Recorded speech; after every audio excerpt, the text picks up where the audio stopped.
Assalamualaikum dan salam sejahtera, bersama saya Marniza Osman dalam Detik Semasa. Parti Islam Se-Malaysia atau PAS menegaskan bahawa hukum hudud dan negara Islam yang menjadi pegangan parti itu bukan menjadi agenda utama dalam dasar Pakatan Rakyat. Setiausaha Agung PAS Datuk Mustafa Ali berkata, dasar yang dipegang Pakatan Rakyat meliputi keseluruhan baik dari aspek agama, ekonomi dan sosial. Justru katanya PAS tidak sewenang-wenangnya melaksanakan hudud tanpa mengambil kira prasyarat yang ditetapkan walaupun menguasai majoriti 1/3 di Parlimen.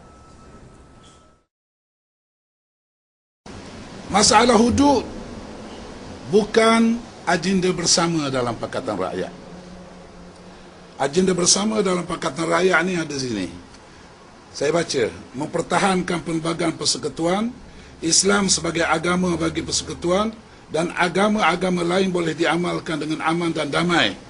Kemudian masalah hak istimewa Melayu, institusi raja dan bahasa Melayu. Ini bersama kita. Mustafa Ali berkata demikian di Bilik Gerakan PAS Labis hari ini.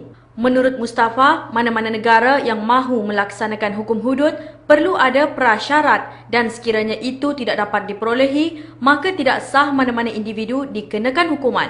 Antara prasyarat lain yang perlu dilihat menurut beliau adalah gaji minimum yang menentukan pelaksanaan hukum hudud dengan mengambil kira taraf ekonomi individu yang melakukan kesalahan. Tambah Mustafa, sekiranya hukuman itu dilaksanakan tanpa berpegang kepada prinsip keadilan, maka pemerintah perlu dipersalahkan.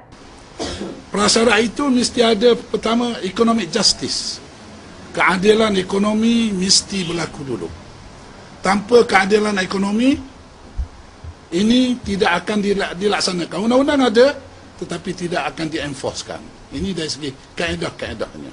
Orang miskin macam mana? There must be full employment. Kalau rakyat tak ada kerja, dia mencuri, itu tidak boleh dilaksanakan. Salah pemerintah yang mesti betulkan itu. Menurut Mustafa, penjelasan yang tidak khusus menimbulkan kekeliruan rakyat. Justru diambil kesempatan oleh UMNO Barisan Nasional kerana tidak mampu mendekati hati penduduk, mengakibatkan kempen tertumpu kepada politik perkauman di daerah tenang. Beliau berkata demikian mengulas pendirian Presiden MCA Datuk Seri Chua Soe Lik yang membangkitkan isu negara Islam untuk menyerang PAS dalam kempen pilihan raya kecil kawasan itu. Chua dipetik sebagai berkata, jika sokongan pengundi-pengundi diberikan kepada PAS, mereka hanya akan memperkukuh kedudukan parti Islam itu dalam Pakatan Rakyat.